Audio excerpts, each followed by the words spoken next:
Dito sa Papa Dudut Stories, ikaw ay hindi nag-iisa.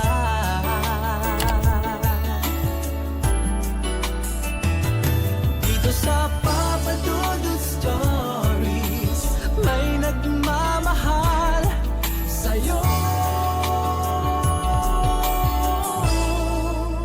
Papa Dudut Stories.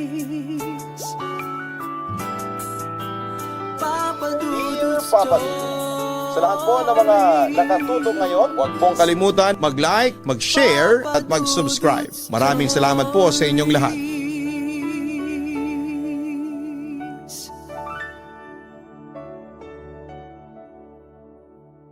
Hindi natin maiiwasan ang mga sakit at kapighatian na pwede nating pagdaanan sa buhay na ito. Pero minsan hindi rin natin akalain na ang mga taong mahal natin ang mananakit sa atin. Ikaw kapuso, naranasan mo na bang traidorin at lokohin ng mga mahal mo sa buhay? Kapag nagtitiwala tayo sa isang tao ay ibinibigay natin ito ng buo sa kadahilan ng gusto rin nating pagkatiwalaan nila tayo. Kaya lang sadyang meron talagang ipinapanganak na akala mo ay mabuti pero puro lang pala pagbabalat kayo.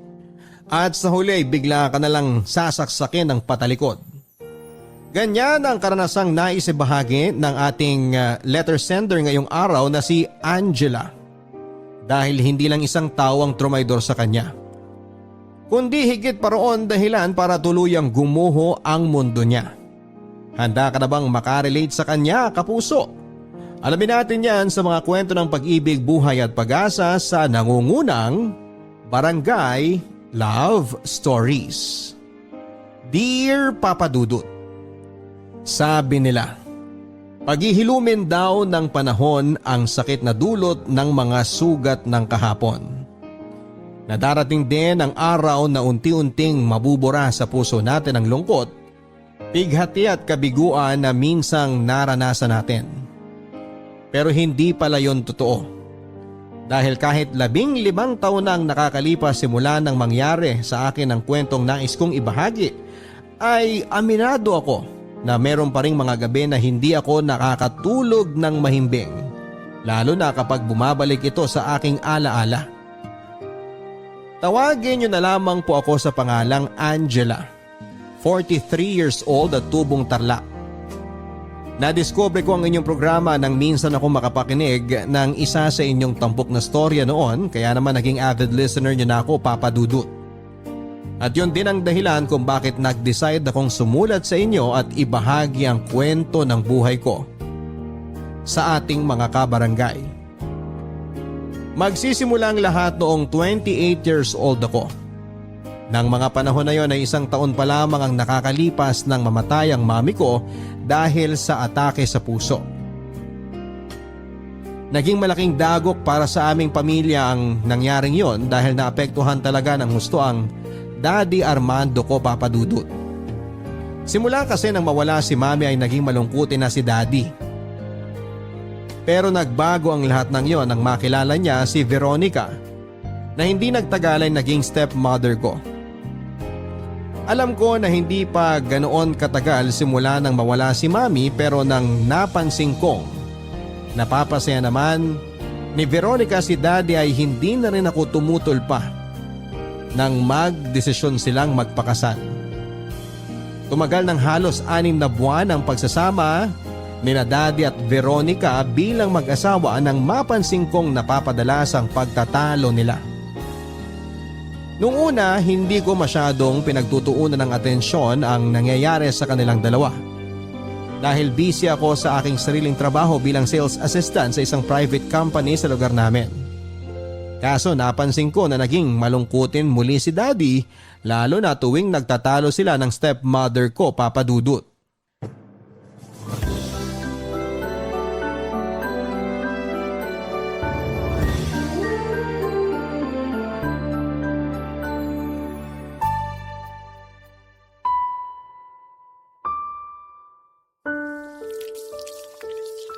naman yan, Armando. Napakasimpleng bagay, hindi mo pa magawa ng maayos. Kailangan ba palagi kong pinapaliwanag sa'yo? Ay, pasensya ka na, Veron. Palagi kasing nawawala sa isip ko. Ang alin ba ang palaging nawawala dyan sa isip mo, Aber? Na wag mo nang ihahabol ang mga pinagkainan mo dahil tapos na akong maghugas ng mga plato? At kung pwede, hugasan mo na lang para hindi natatambak sa lababo? Ay! Ang hirap kasi sa'yo. Gusto mo akong palagi nag-aasikaso dito sa bahay? Ano ba ako dito, ha? Katulong mo? Veronica, alam mo hindi ganun yun. Hindi kita pinakasalan para lang gawing katulong. Hindi raw. Bakit yun ang nararamdaman ko? Palalakihin pa ba natin to, ha? Hoy! Hindi ako nagpapalaki nito para sabihin ko sa'yo. Kung tutuusin, sawang-sawa na nga ako magpaalala sa'yo ng mga dapat at hindi mo dapat gawin sa bahay na to eh. Yan na lang ba ang papel ko sa buhay mo? Ang maging teacher mo? Hindi ka na bata para sabihin ko sa'yo. Pangako, hindi na mauulit. Nagkataon lang talaga na nalibang ako sa ginagawa ko. Kaya hindi ko nalinis ang lababo. Aba bakit? Ano ba yung ginagawa mo? Tungkol na naman sa trabaho? Baka naman pwede ka mag-day off. Tutal Sabado naman ngayon. Tapos tulungan mo ako sa mga gawaing bahay. Ay. Oh, Angela. Anak, gising ka na pala. Magandang umaga, kamahalan. Tirik na kaya ang araw. Ba't ngayon ka lang bumangon? Yung almusal mo doon na niluto ko kasing lamig na ng bangkay. Ay, iinitin ko na lang po mamaya, tita. Sa susunod kasi, kapag tinatawag kita, bumangon ka na kaagad. Hayaan mo na, Veron. Sabado naman. Saka hindi na bata si Angela. May sarili ng isip yan. Saka alam ko pagod din niya sa trabaho. Opo, late na nga ako nakatulog kagabi tapos may istorbo pa ako sa pagtatalo nyo. Nung nakaraan, tungkol sa mga labahan ng pinag-aawayan nyo. Tapos ngayon, tungkol naman sa hugasan. Mawalang galang na po sa inyo, pero pwede nyo naman pag-usapan ng mahinahon yan para hindi kayo nakakagambala ng tulog. Akala ko ba tulog mantika ka? Tapos apektado ka pala ng pagtatalo namin ng tatay mo. Ay, nako! Pareho talaga kayo mag-ama. Masisira ang ulo ko sa inyong dalawa eh. Diyan na nga kayo! Ano bang problema ni Tita Veron, Daddy? Bakit parang dumadalas ang pagiging mainitin ng ulo niya? Ay, hindi ko nga rin alam, anak eh. Lahat na lang ng gawin ko may nasasabi siya. Minsan mas gusto ko na lang na wala ko rito sa bahay para hindi ko na naririnig ang bunganga niya. Mas masahol pa siya sa mami mo eh. Naku, kapag narinig ni Tita Veron na kinukumpara niyo siya kay Mami, baka bugahan kayo ng apoy nun. Ikaw talaga puro kabiro. Pero pasensya ka na, anak, ha? San po? Dahil naistorbo niyo ang tulog ko? Naku, wala po yun. Sakto kasi kumakalam na rin ang sikmura ko sa gutom. Mabuti pa, kakainin ko na muna ang malamig pa sa bangkay kong almusal na niluto ni Tita.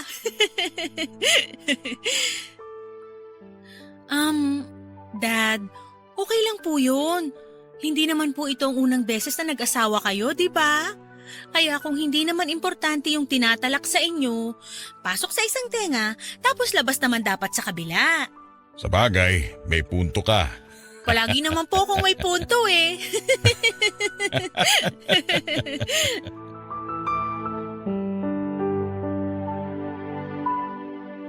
Kahit na nakangiti si Daddy, alam ko na dinaramdam niya ng gusto ang simpleng sagutan nila ni Veronica.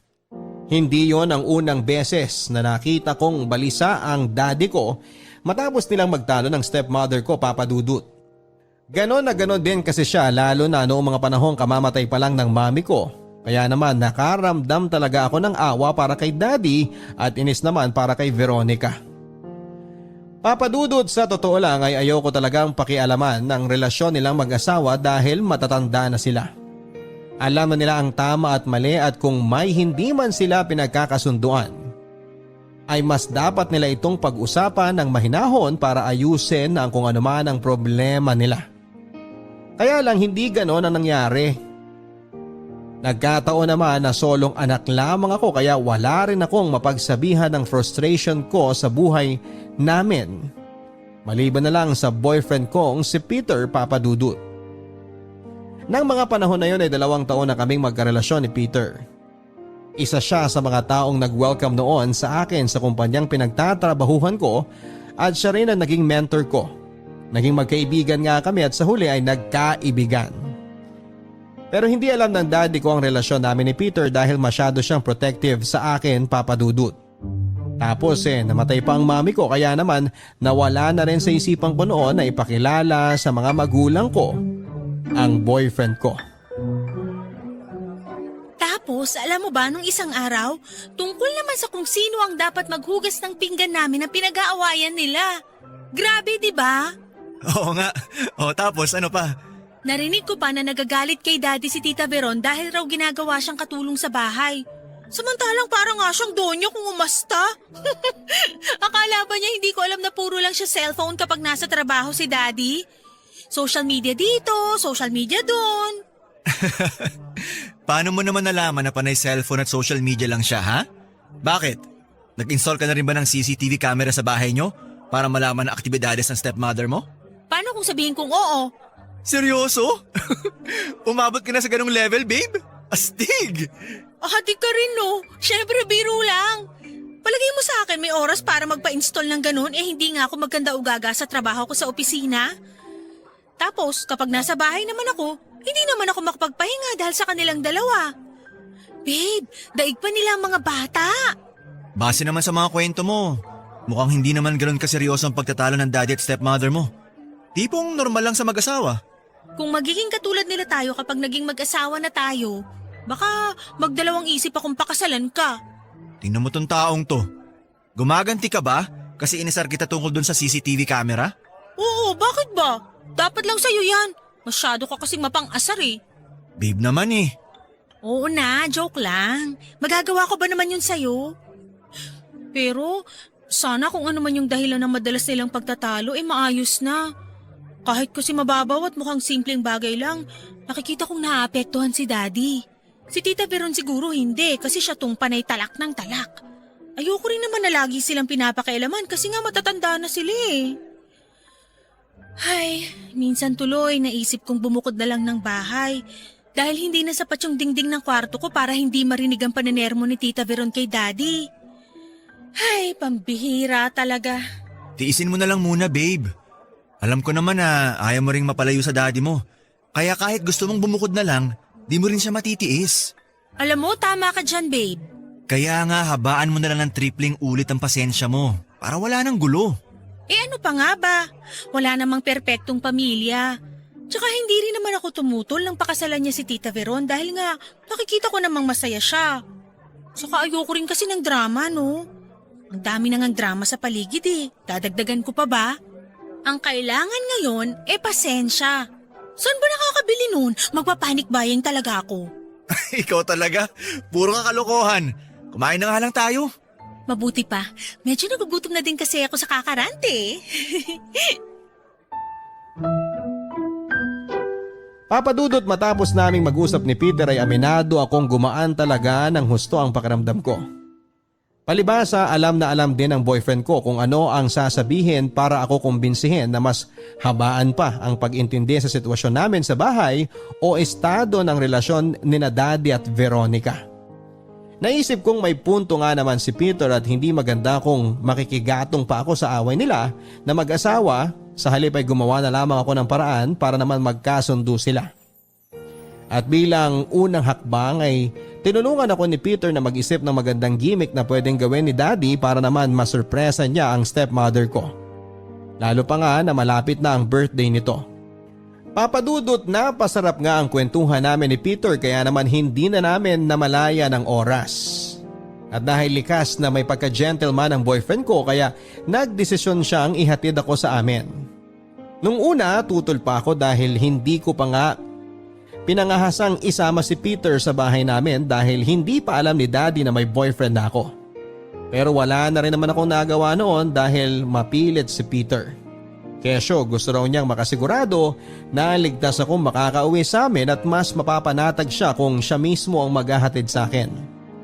Sa huli ay wala na rin akong nagawa, Papa Dudut.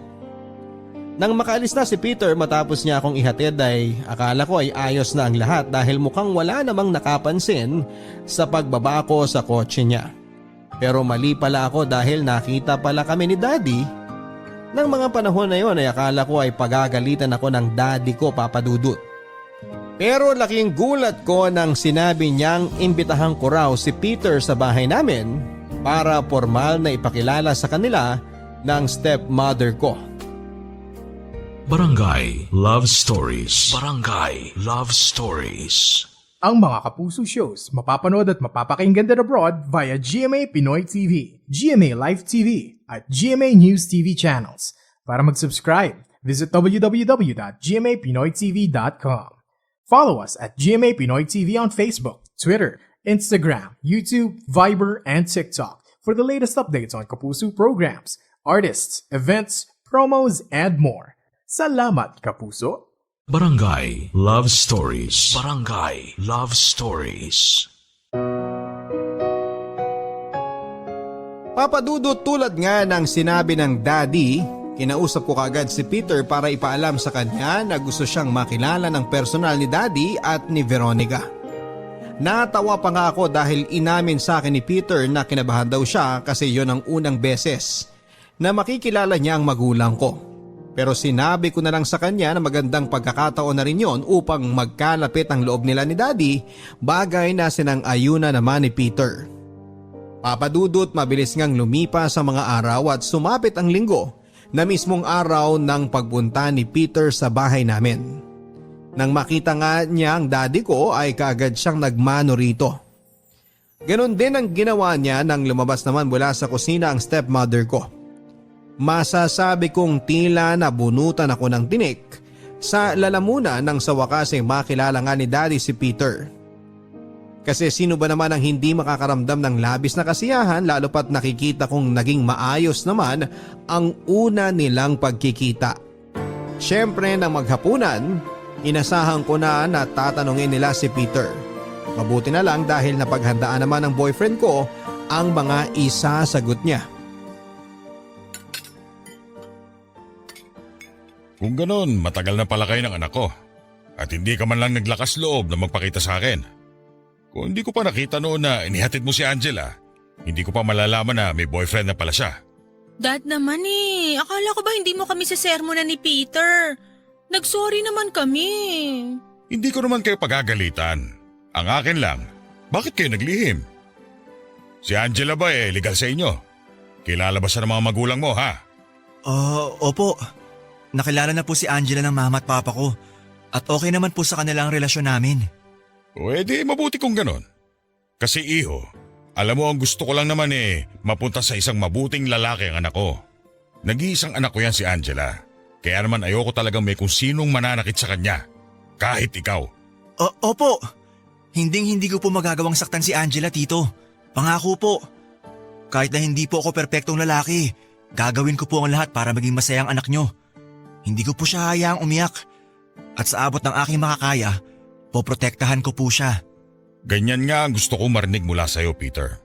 Kahit paano, mapapanatag na ako dahil nakatagpunan ng lalaki mag-aalaga sa kanya tung unika iha ko. Makasingit lang sa usapan nyo, ha? Pareho na namang nasa tamang edad yang sina Peter at Angela. Kumaka-baby ka naman sa anak mo, Armando. Veron, masisisi mo ba ako? Nag-iisang anak ko si Angela. Siyempre gusto ko lang yung magagandang bagay ang mangyari sa kanya. Ewan ko lang, ha? Kasi kung ako talaga ang mama ni Angela, approve na agad sa akin to si Peter. Wala nang tanong-tanong. Kitang-kita mo naman sa kanya na responsable siyang lalaki. Tsaka tingnan mo, ang ganda ng katawan niya. Mukhang mapoprotektahan talaga niya ang anak mo, no? Kaya pwede ba? Huwag ka na masyado mag-alala. Magtiwala ka na lang sa future manugang mo. Manugang kagad, tita. Ikakapakilala ko pa nga lang sa inyo kay Peter Uy, bakit? Duda ka pa ba na siya ang magiging asawa mo? Hindi naman po sa ganun. Hindi naman pala bakit iba ang tono mo? Alam mo, Angela, kung ako ang girlfriend ni Peter, hindi ko na siya papakawalan. Kumbaga sa mga isda sa dagat, good catch na siya. Kaya kung ako sa'yo, pagkatapos ng dinner natin, pag-usapan na natin kung kailan ang kasal nyo. Sa inyo ang suporta ko at boto ko. Kasal? Parang ang bilis naman yata nun, Veron. Di ba parang masyado pang maaga para pag-usapan natin yon? Daddy, mukhang nagbibiro lang naman po si Tita Veron. Tita naman, huwag kayong ganyan. Kung may sakit sa puso si Daddy baka inatake na siya. Oo nga, tita. Ay nako! Pare-pareho kayong killjoy Mabuti pa kumain na tayo. Huwag na natin sirain ang magandang gabi na to. Kain ka lang ng kain ha, Peter? Masarap yan. Luto ko yan. Pagkatapos nga ng hapunan ay niyaya ni Daddy si Peter na manood ng TV sa sala namin. Tapos ay napansin ko na lamang na parang may seryoso silang pinag-uusapan. Nasa bandang huli ay inamin sa akin ng boyfriend ko na sinabi raw sa kanya ni Daddy na aalagaan at iingatan niya ako. Wag na wag din daw niya akong sasaktan dahil si Daddy ang makakalaban niya. Aaminin kong labis na nagalak ang puso ko nang malamang kong kinausap pala ni Daddy ng masinsinan si Peter Papadudut. At bukod doon ay hindi rin niya minasama ang paglilihim ko ng halos 2 taon sa relasyon namin ni Peter. Naisip ko nga ng mga panahon na yon na baka panatag naman si Daddy sa boyfriend ko kaya pinagkatiwala niya ako rito. Sa katunayan, Papadudut ay maging ang stepmother kong si Veronica ay napansin kong naging close ka agad kay Peter. Masaya naman ako dahil naging mainit ang pagtanggap nila sa aking boyfriend. At ang nakakatuwa pa nga doon ay mama at papa na rin ang tawag ni Peter sa kanila.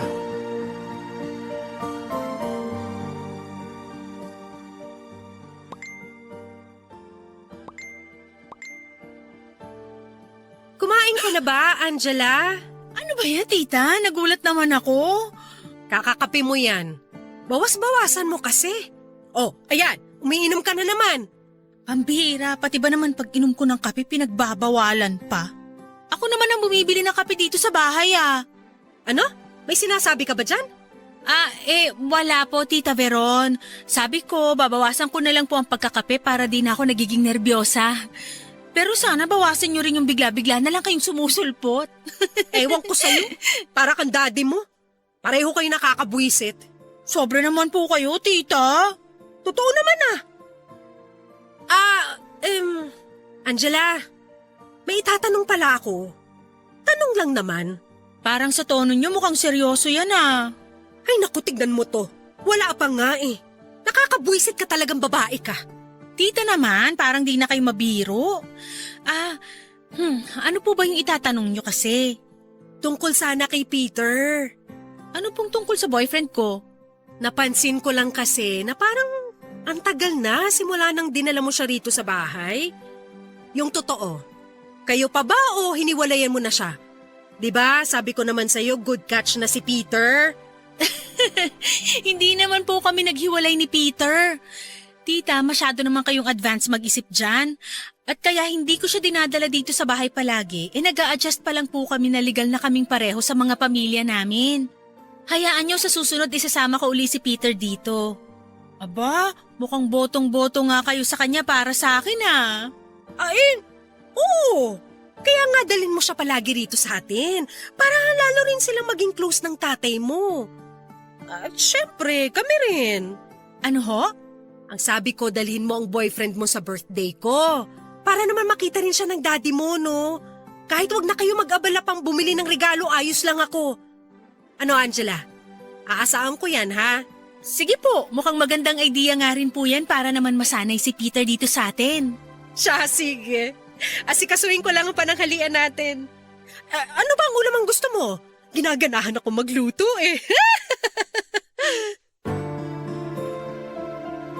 Sa totoo lang ay napaisip ako nang banggitin ni Veronica ang tungkol sa boyfriend kong si Peter Papadudut. At aaminin kong namangha ako nang siya pa mismo ang nagsabing iniimbitahan niya si Peter sa birthday celebration niya. Noong ko naisip na gano'n na pala ka-welcome si Peter sa amin, bagay na labis kong ikinagalak. Nang muli kong imbitahan ng boyfriend ko na pumunta sa bahay namin ay kampante na siya at hindi nag-aadong kabado tulad ng unang beses na tumungtong siya sa amin. Para sa akin ay nakakatuwa yon dahil hindi na namin kailangan mag-alala na baka may ibang makaalam sa aming relasyon. Lalong-lalo na ang daddy ko dahil nang mga panahon na yon ay masasabi kong nagustuhan talaga si Peter ng pamilya ko. Pero nang dumating ang araw ng birthday celebration ng stepmother ko ay doon ko na nga rin napansin na mas madalas niyang kausapin si Peter kaysa sa iba niyang bisita na di hamak naman na mas malapit niyang kaibigan. Papadudot, bukod doon, napapansin ko rin na panay himas ni Veronica sa braso at hita ng boyfriend ko. At kapag tinitignan ko naman si Peter para malaman ang reaksyon niya ay lumalabas na mukhang hinahayaan lang niya ang malikot na kamay ng stepmother ko. Ayokong mag-isip ng marumi, Papadudot, dahil baka mali lang ako ng interpretasyon sa sitwasyon. Baka kaya mukhang walang pakialam si Peter sa ginagawa sa kanya ng stepmother ko ay dahil hindi niya talaga binibigyan ng manisya ang mga himas nito. Kaya naman nag-decide ako na baliwalain na lamang ang mga nangyayari. At para hindi masira ang araw na yon ay nanahimik na lamang ako, Papadudot. Pagkatapos nga ng birthday celebration na yon ng stepmother kong si Veronica, aaminin kong nakalimutan ko na ang kung anumang isipin ko ng mga araw na yon. Palibhasa mas pinagtuunan ko na lamang ng pansin at atensyon ng kaganapan, gayon din si Peter na matapos makipag-usap kay Veronica ay agad akong hinanap. At hanggang sa matapos nga ang party ay parang kambal tuko na kaming hindi mapaghiwalay. Nagdaan ang ilang araw hanggang mag-isang linggo. Muli kong napansin na napapadalas na naman ang pagtatalo ni na Daddy at ni Veronica. Nandyang wala silang araw o oras na pinipili para magsagutan at magbatuhan ng masasakit na salita. Aminado ako na naapektuhan na talaga ako sa walang humpay nilang pag-aaway. Ngunit imbes na gumaan ang nararamdaman ko, ay mas lalo pa nga itong nagatungan. Nang mamukat-mukat ay mapansin ko na lamang ang biglang panlalamig sa akin ni Peter. Madalas ay dinadahilan ng boyfriend ko na busy siya sa trabaho kapag niyayaya ko siyang magkita naman kami, Papadudot. Bukod doon ay nabawasan na rin ang oras namin sa isa't isa. Ultimo ang pag-uusap namin sa telepono ay nagiging madalang na. Hindi naman sa pagiging clingy, Papadudot. Pero nasanay kasi ako na si Peter ang takbuhan ko para kahit papaano ay makahinga ako sa problema ng daddy ko at ng stepmother ko. Kaya nga naisip kong kumprontahin na siya. Ay, babe, ano ba yun? Ano ba yun? Ngayon na nga lang tayo nagkita ulit tapos parang wala ka pang kagana-ganang kausap? Aba kanina pa ako salita ng salita dito kaso mukhang hindi ka naman nakikinig. Ang layo ng iniisip mo eh. Kitang-kita ko yung bubble sa ulo mo. Sorry na. So wala lang talaga ako sa wisyo ngayon eh. Saka sinabi ko naman sa'yo, di ba? Ikaw lang tong nagpupumilit na magkita tayo. Di ka makaintindi. Alin ba kasi ang dapat kong intindihin ha? Ilang araw ka na kayang missing in action. Tapos akala ko matutuwa ka dahil nagkita tayo ngayon pero kabaligtaran pa yung reaksyon mo. Ay, bakit mo ba kasi ako ini-Indian lately ha? Ay, di ba? Sinabi ko na sa'yo na busy nga ako sa trabaho. Alin ba doon ang di mo naiintindihan? Ikaw din naman nun kapag busy ka tapos gusto ko makipagkita. Pero hindi ka naman pwede. Di ba inuunawa ko? Ngayon ako naman sanang intindihin mo. Babe, naiintindihan ko naman. Siguro masyado lang akong nasanay na palagi kang nakakausap tungkol sa mga bagay-bagay. Kaya nung dumalang, yun, nalungkot na talaga ako. At pakiramdam ko iniiwasan mo na ako.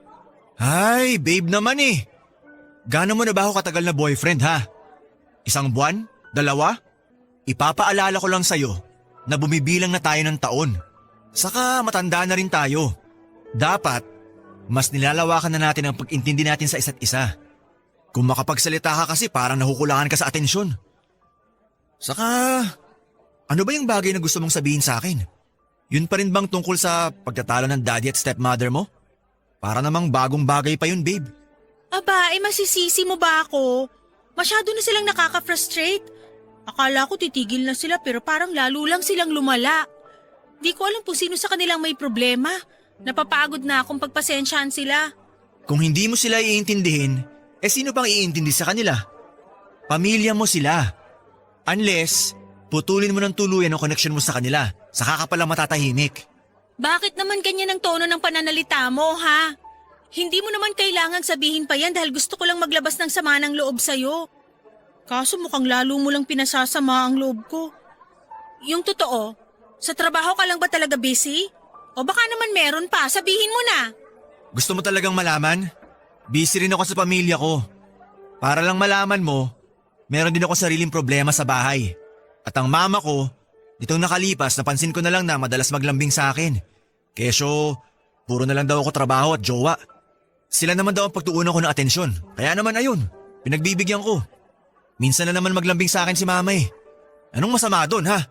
Kung hindi maayos ang pamilya mo, huwag mo naman sanang sirain ang relasyon ko sa pamilya ko. Aaminin kong nakonsensya ako dahil pinag-isipan ko ng hindi maganda si Peter, Papa Dudut. At kahit na hindi ko intensyon ay lumabas pa rin na napakaklingi ko sa kanya. Sa totoo lang ay hindi ko naman balak na magpakakontrabida at agawin ang atensyon ni Peter sa kanyang pamilya. Lalong-lalo nga sa kanyang mama, Papa Dudut. Lalo pat alam ko kung gaano niya kamahal ito. Kaso napansin ko na lang na lalong naging malayo kami sa isa't isa ni Peter at kahit na anong pag-intindi ang gawin ko sa sitwasyon ay dumarating pa rin sa punto na nabobobo akong unawain ang mga dahilan niya na kesyo magkasama nga sila ng mama niya sa isang partikular na event o masyado silang naging abala sa pagbabanding nila. Wala na siyang bukang bibig kundi ang mama niya, Papa Dudut. Kaya naman hindi ko itatanggi na nakakaramdam na ako noon ng pagkainis. Masisisi niyo ba ako kung magkaganon ako gayong alam na alam ko naman na kahit mahal na mahal ni Peter ng nanay niya ay wala naman itong kaamor-amor sa kanya. Oo, dahil bata pa lang si Peter ay mas paborito na ng mama nila ang kuya niya, Papa Dudut. At isa pa ay hindi rin naman idinitalye ni Peter kung anong klaseng bonding ang ginagawa nila ng mama niya kaya nga kabaliwan mang maituturing. Pero hindi ko na napigilang mag-isip ng hindi maganda. Kaya muli ay kinausap ko si Peter dahilan para tuluyan na siyang mapikon at magalit sa akin. Babe! Busy nga ako, di ba? Nakuha mo pa talagang tawagan ng kapatid ko para lang makausap ako? Ano ba naman yan? Hindi ka ba makapaghintay na tawagan na lang kita at kailangan mo pang mga istorbo ng tao? Maghintay na tawagan ako? At kailan yun, Aber? Sa isang buwan? Sa isang taon? Masisisi mo ba ako kung sa kapatid mo na lang ako nakisuyo, ha? Makapagsalita to para namang ibang tao ako. Ipapaalala ko lang sa'yo na girlfriend mo ko, no? Baka naman nakakalimutan mo na kasi masyado kang busy sa pakikipagbanding mo sa mama mo. Anak naman ng lintik ko! Ano naman ang masama kung kasama ko ang mama ko ngayon? Alam mo, buwisit ka rin eh. Lakas mo manira ng araw. Kung makapagsalita ka, daig ko pa may ibang babae ah. Ano? Yan ba gusto mong palabasin ha? Aba, ano magagawa ko kung idinadahilan mo lang nakasama mo ang mama mo pero ang totoo, may iba ka bukod sa akin? Ano, sabihin mo? Tama ako, di ba? Hayop ka, Peter! Huwag na huwag mo susubukang magsinungaling sa akin! Ano ba namang klase pag-iisip yung meron ka ha? Paano mo naman natin na sabihin sa akin ang tungkol sa bagay na yan? Nasa matinong pag-iisip ka pa ba ha? O baka naman nagdodroga ka? Eh ano bang magagawa kung gago ka? Babae ako! Hindi ko kayang baliwalay ng nararamdaman ko, Peter! Kaya pasensya ka na kung nakakapag-isip ako ng masama! Kung hindi ko nakokontrol ang sarili ko na magduda! Ewan ko sa'yo, Angela. Nagbago ka na. Di na ikaw yung babaeng maintindihin na nagustuhan ko. Para ka ng ibang tao eh. Ano bang kinakagalit mo dyan, ha? Baka nakakalimutan mo, ikaw ang palaging walang oras sa akin at sa relasyon natin. Sinubukan ko namang intindihin ka, pati na ang mga dahilan mo. Pero hindi man lang ba pumasok dyan sa kokote mo na pagtapunan man lang ako kahit konting atensyon? Sa lagay, parang kinalimutan mo na yatang may girlfriend ka eh. Alam mo, ikaw lang ang nag-iisip ng ganyan. Ikaw lang ang gumagawa ng senaryo dyan sa utak mo na sa huli, kalulungkot mo rin. Hindi ka ba busy sa buhay mo, ha? Para kasi nga dahil mong panahon para busitin ako eh. Ibababa ko na itong telepono. Baka kasi hinahanap na ako ng mama ko. Istorbo ka masyado. Sandali! Ano ba kasi yun, ha? Kung may mahalaga kang sasabihin, sana kanino mo pa sinabi. Inuubos mong oras kung lintik ka eh. Peter, ano ba? Naririnig mo ba kung paano mo ako kausapin? Hindi mo na ako nire-respetong gago ka! Kung respeto pala ang gusto mo, pues, matuto ka rin ng respeto. Unang-una, huwag mong guguluhin ang oras ko sa pamilya ko. Lalong-lalo na sa mama ko. At huli, wag na wag mo ka pag-iisipan ng hindi maganda dahil wala akong ginagawang masama. Diyan ka na nga buwisit ka. Bye! Hello? Peter? Peter!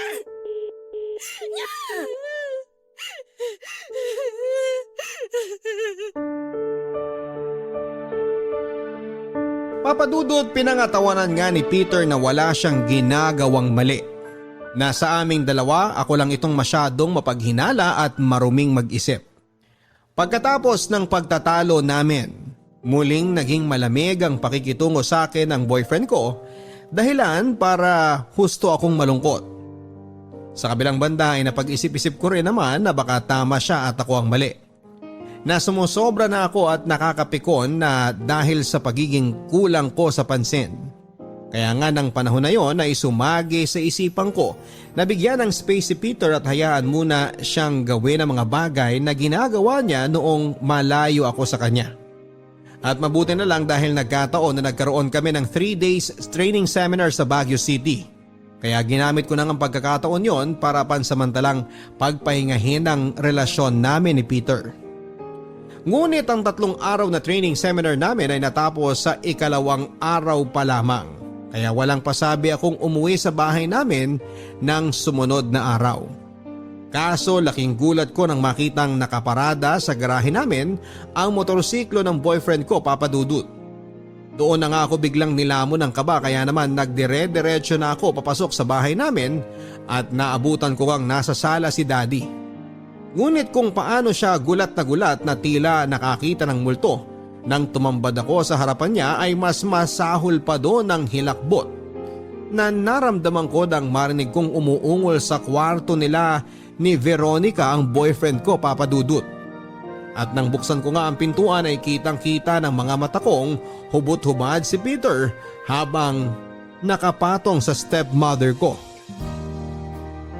Barangay Love Stories. Barangay Love Stories. Ang mga Kapuso shows mapapanood at mapapakinggan din abroad via GMA Pinoy TV, GMA Live TV at GMA News TV channels. Para mag-subscribe, visit www.gmapinoytv.com. Follow us also at GMA Pinoy TV on Facebook, Twitter, Instagram, YouTube, Viber, and TikTok for the latest updates on Kapuso programs, artists, events, promos, and more. Salamat, Kapuso! Barangay Love Stories. Barangay Love Stories. Papadudot, sukang-suka at diring-diri ako sa kanilang dalawa ng mga oras na yon. Ni sa panaginip ay hindi ko naisip na posibleng humantong sa ganong uri ng kababuyan ang minsang pagpapakilala ko kay Peter sa aking stepmother. Pakiramdam ko ay sinaksak ako ng patalikod ng ilang libong beses. Dahilan para manginig ang buong pagkatao ko at magdilim ang paningin ko. Gusto kong umiyak.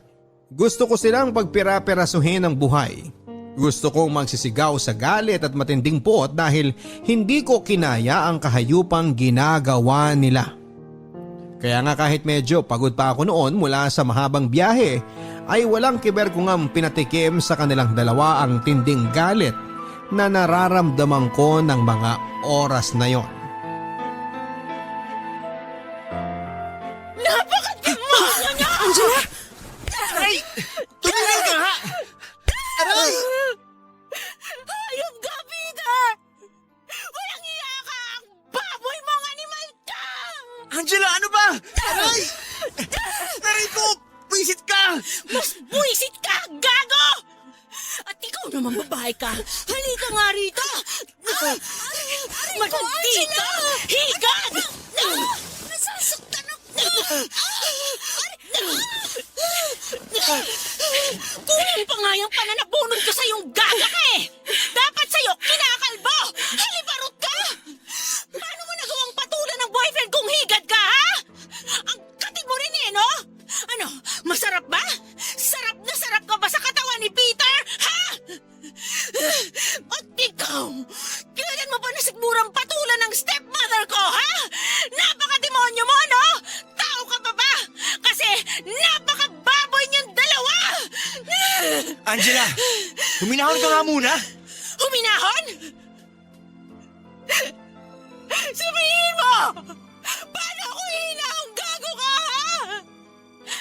Rita! Sabihin mo! Kaya mo ba palaging hinahanap si Peter kasi may gusto ka sa kanya? Gusto mo siyang ikama! Aba, para sabihin ko sa'yo, hindi lang naman ako ang may gusto nun, no? Kahit natanungin mo pa yung boyfriend mo, hindi ko siya pinilit. Siya kaya itong lapit ang lapit sa akin. Sino ba naman ako para tanggihan siya, di ba? Patunay lang yon na kahit sa edad kong to, may asim pa ako. Kung hindi ka pa naman isa't kalahating demonyo eh! Ano ka ba, Angela? Huwag mo siguro si Veronica! Ang kasi mo! Angela, ano ba? Tigilan mo na nga yan. Nasasaktan mo, Tita Veron mo. Mas concerned ka pa sa malanding babae na to kaysa sa sarili mong anak, Daddy! Hindi ka man lang pa nangagalit, ha? Nagtataksil sa'yo ang asawa mo! Kahit dun man lang ay mamuhi ka sa kanya! Hindi ko kayang magalit kay Veron dahil mahal ko siya. Mahal na mahal ko siya, Angela. Kaya huwag mo na siya saktan. Ano ka mo? Mahal mo yung hayop na yan? Kahit naharap-harapan ka pa niyang iniibutan sa ulo? Ano? Wala lang yun sa inyo? Alam ko na may nangyayari sa kanila, Angela. Nagpaalam sa akin noon si Veron at pinagbigyan ko siya. Sabi niya, gusto naman niya magkaroon ng init ang relasyon namin.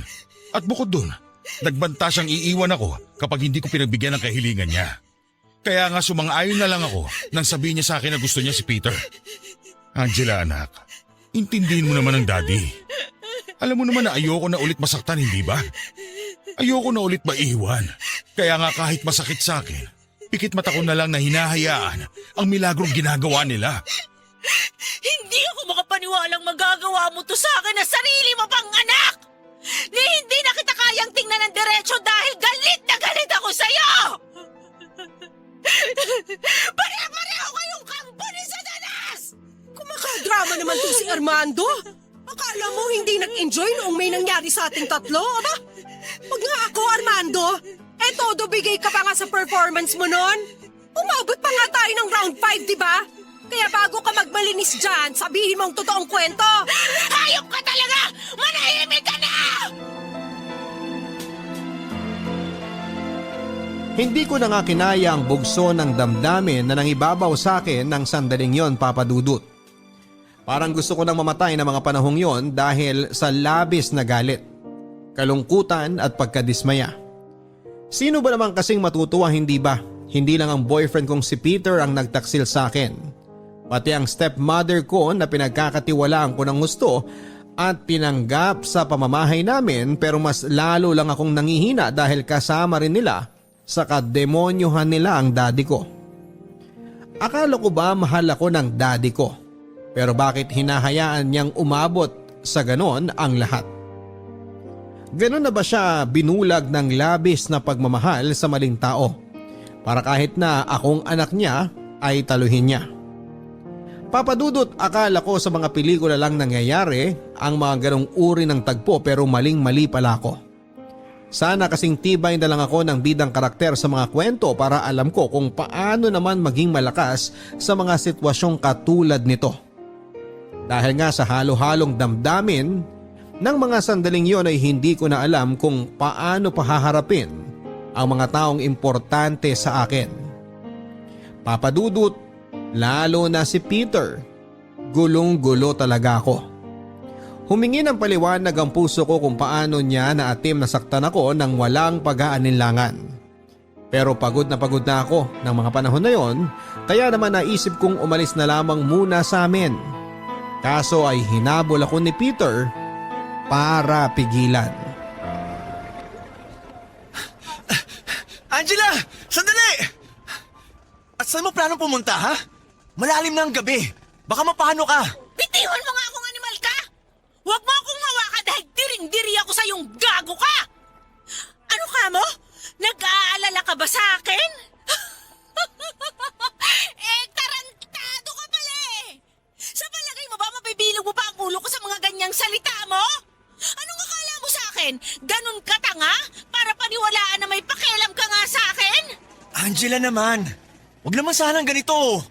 Pwede naman natin pag-usapan ng maayos eh. Parang tulad ng dati na ginagawa natin kapag meron tayong hindi pagkakaintindihan. Alin upuan at pag-usapan natin, ha? Gusto mo bang ibida sa pagmumukha ko na mas magaling sa kama ang stepmother ko kumpara sa akin kaya pinatulan mo siya? Bakit, Peter? Mas nasasarapan ka ba sa kanya kapag niluluhuran ka niya? Ano? Totoo, di ba? Mas tinatayuan ka yata kapag siya ang kasex mo eh. Ang dudumi niyo rin, no? Aminin mo na! Huwag ka nang mahiya, total nahuli ko naman kayo sa akto! Narinig ko pa nga yung mga ungol mong gago ka eh! Angela, magpapaliwanag ako, please. Ano ba bang dapat mong ipaliwanag, ha? Pwede ba? Ayoko nang marinig ang kahit na anong sasabihin mo kasi wala rin namang kwenta eh! May pasabi-sabi ka pa doon na busy ka sa pamilya mo, sa mama mo, pero ibang mama naman pala ang pinagkakabalahan mong tarantado ka! Si Veron ang lumapit sa akin. Inakit lang niya ako, maniwala ka. Ang kapal din naman ang pagmumukha mong magmalinis pa sa harap ko, no? Samantalang pare-pareho kayong marurumi nila, Daddy! Akala ko ba mahal mo ako? Pero bakit mo naman ako sinaktan ng ganito, ha, Peter? Nagtiwala ako sa iyo ng buong buo para lang durugin mo ng gusto. Kaya sabihin mo, paano pa kita pagkakatiwalaan uli? Paano pa kita re-respetuhin, ha? Alam mo ang nararamdaman ko sa iyo ngayon? Suklam! Kinasusuklaman kita ng sagad sa buto! Kayong lahat! Sukang-suka ako sa pagmumukha mong gago ka! I'm sorry.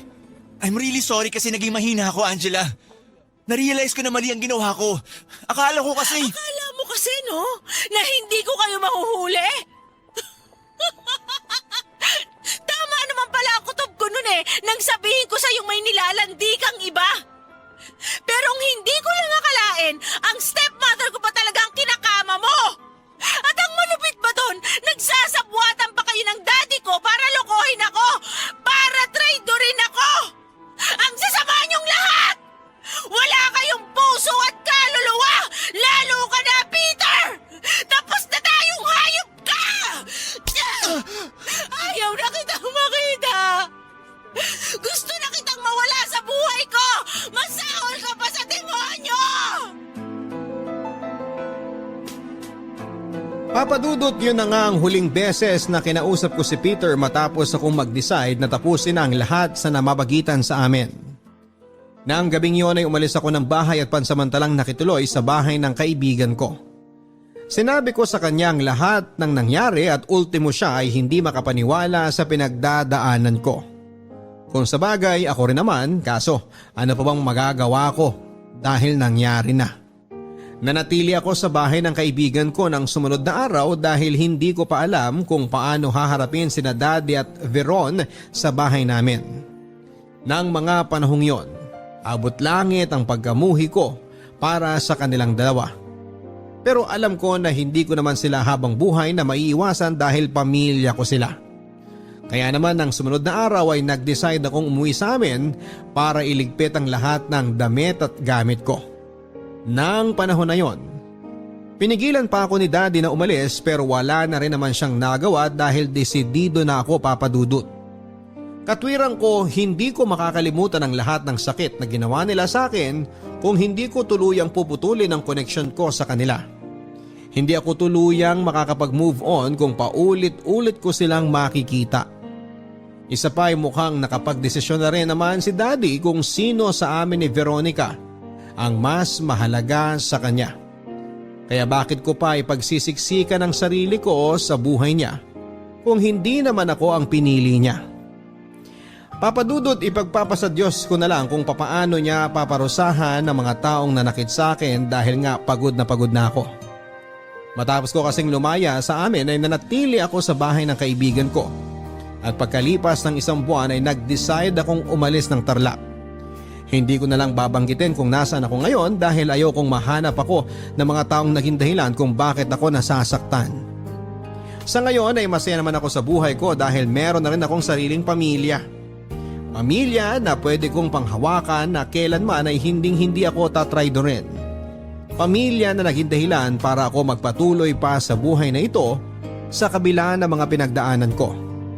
Alam ko na masyadong malungkot at masalimuot ang storyang ibinahagi ko, Kaya nga nagpapasalamat ako kung sakaling mapili ninyong itampok ito sa programa ninyo. More power po sa inyong programa at sana ay marami akong kabarangay na na-inspire sa kwentong ibinahagi ko. Ang inyong forever kapuso at kabarangay, Angela. Maraming salamat sa ating letter sender na si Angela dahil pinagkatiwalaan niya ang ating programa para ibahagi ang storya ng buhay niya na masasabi kong hindi biro at masyado pong masakit. Pero natutuwa naman kami dahil sinabi mong nasa masayang sitwasyon ka naman sa buhay mo sa ngayon. Kahit sino sa atin merong nakaraang hindi makakalimutan. Minsan masaya ang mga alaala nating ito pero meron ding masasakit. Magkaganon pa man, kaya nga ito nakaraan na, ang ibig sabihin noon ay doon lamang ito dapat manatili. Tandaan natin na palagi pa rin tayong may pagkakataon na makapag-umpisa ng panibagong buhay, panibagong pahina ng buhay natin. Iwan na lang natin sa nakaraan ang lahat ng sakit at baunin na lang natin sa ating puso ang mga masasayang bagay kung yun lang ang makakatulong sa atin upang makapagpatuloy tayo. Hanggang sa muli mga kapuso, ako po si Papa Dudut sa mga kwento ng pag-ibig, buhay at pag-asa. Dito sa Barangay Love Stories number 1. Ang buhay ay maiwaga, laging may lungkot at saya. Sa Papa Dudut Stories, laging may karamay ka. Mga problemang kaibigan, dito ay pakikinggan ka. Sa Papa Dudut Stories, kami ay iyong kasama. Dito sa Papa Dudut Stories, ikaw ay hindi nag-iisa.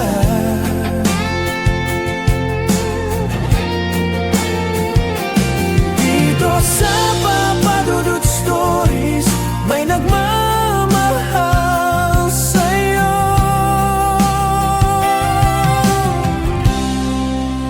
Papa Dudut Stories, Papa Dudut Stories, Papa Dudut Stories.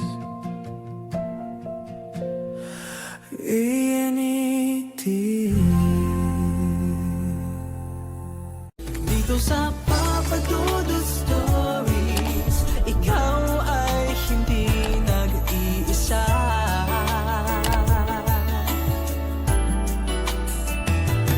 Dito sa Papa Dudut Stories, may nagmamahal sa'yo. Papa Dudut Stories, Papa Dudut Stories. Sa lahat po ng mga nakatutok ngayon, huwag pong kalimutan mag-like, mag-share at mag-subscribe. Maraming salamat po sa inyong lahat.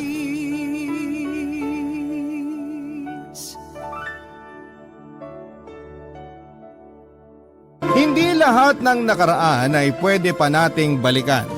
Dahil may mga relasyon na sa oras na matapos ay hindi na pwedeng bigyan pa ng pangalawang pagkakataon. Ikaw kapuso, handa ka bang tanggapin ulit sa buhay mo ang pagbalik ng tao na minsang winasak ang mundo mo? Dear Papa Dudut, kapag pinakitaan tayo ng magandang mga bagay ng ibang tao, inaakala natin na may espesyal na silang dahilan kung bakit nila ginagawa yon. Pero ang totoo ay nagmamalasakit lamang talaga sila kaya sila gumagawa at nagpapakita ng kabutihan.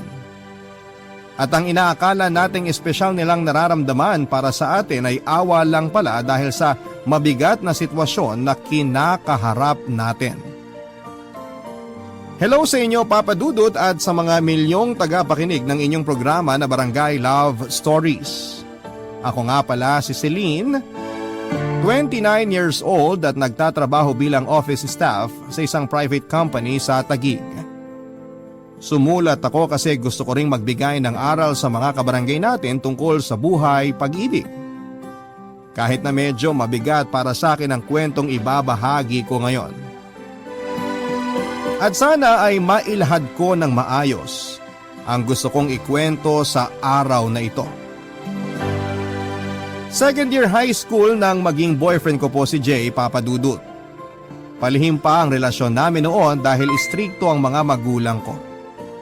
Pero nalaman din lang tungkol sa amin noong nasa third year college na ako. Sinubukan pa nga ng parents ko na paghiwalayan kami ni Jay at kinausap ng parent ko ang parents niya para kumbinsihin si Jay na tapusin na ang relasyon naming dalawa.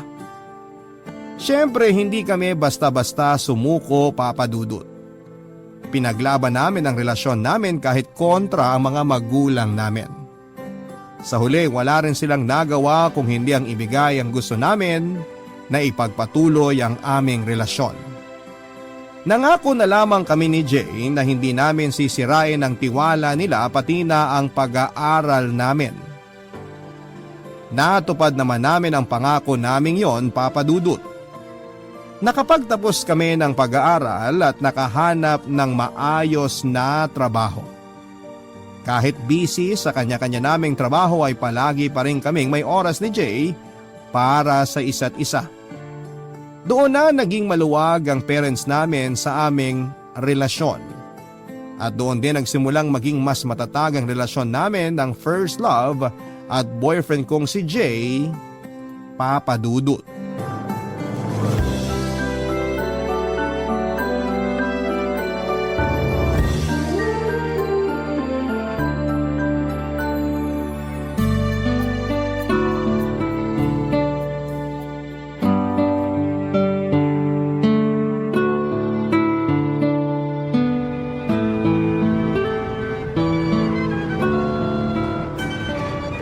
Grabe! Napagod ako dun sa huling ride na sinakyan natin dito sa amusement park. Ako rin, saka sobrang nahilo ako. Muntik na nga akong masukay. Nakita ko yon, Beb. Akala ko talaga masusuka ka na kanina eh. Nasuka na ako. Nilunok ko lang kasi nakakaya sa mga tao sa paligid. Ew! Kadiri ka! Nilunok mo talaga? Joke lang, babe. Ito talaga napakapatola. Kulay talong na kasi mukha mo kanina tapos mas malakas ka pang sumigaw sa akin. Tapos sumakababa na tayo. Parang gumigewang-gewang ka na habang naglalakad. Nahilo kasi talaga ako, pero hindi naman ako nasuka. Nahiya nga talaga ako dun sa mga batang kasabay natin kasi chill na chill lang sila eh. Tapos natatawa sila kasi nga hindi na maayos yung paglalakad mo. Grabe kasi talaga yun. Sino bang nakaimbento ng ride na yun? Pagkatapos magpaikot-ikot, bigla namang magtataas baba. Pakiramdam ko tuloy, naiwan pa yung kaluluwa ko sa itaas eh.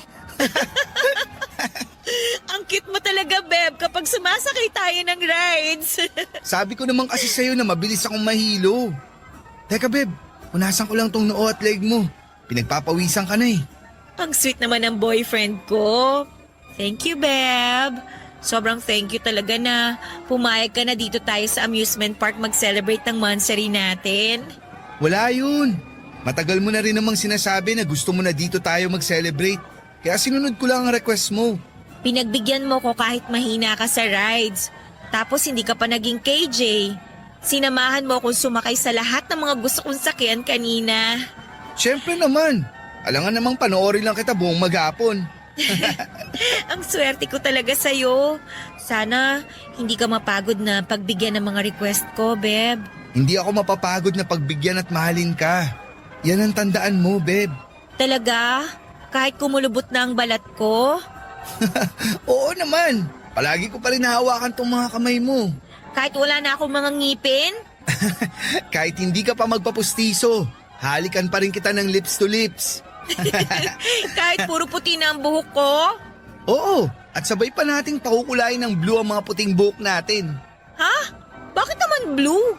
Wala lang. Para mag-feeling forever young kahit matatanda na tayo. Ewan ko sa'yo. Basta Beb, ano man ang maging itsura mo kapag matatanda na tayo, mamahalin pa rin kita ng sobra at paulit-ulit. Kasi hindi naman yung itsura mo ang minahal ko sa'yo, kung hindi ikaw mismo. At hindi magbabago yon hanggang mamatay ako. Pangako yan, Celine. Papadudot, pakiramdam ko noon ay halos perpekto na ang relasyon namin ni Jay. Kasi mula nang makatapos kami ng pag-aaral namin at magkaroon ng kanya-kanyang trabaho, nagsisimula na kaming bumuo ng mas seryosong plano para sa aming relasyon. Kung anong taong kami magpapakasal, kailan kami kukuha ng bahay na huhulugan namin, kailan namin dapat pag-usapan ang pagbuo ng pamilya at kung ano-ano pa na mga seryosong bagay tungkol sa future namin. Pareho ring suportado ng mga magulang namin ang aming relasyon. Kumbaga wala nang kahit na anong pagsubok ang dumarating sa amin noon. Masaya talaga ako sa bawat araw na nakakasama ko si Jay, Papa Dudut. Wala na nga akong mahihiling pa sa buhay ko. Pakiramdam ko nga, hindi ko na kayang mabuhay nang hindi siya kasama. Alam ko na hindi magandang paikutin sa kanya ang mundo ko pero parang gano'n na rin ang ginagawa ko. Si Jay na halos ang naging buhay ko, Papa Dudut. At hindi ko na ma-imagine ang sarili ko na hindi siya ang kasama ko sa future. Kaya lang may mga plano talaga na minsan ay nakatakdang masira. At ang masama pa doon ay hindi mo alam ang dahilan kung bakit kailangan pa na mangyari yon, Papa Dudut.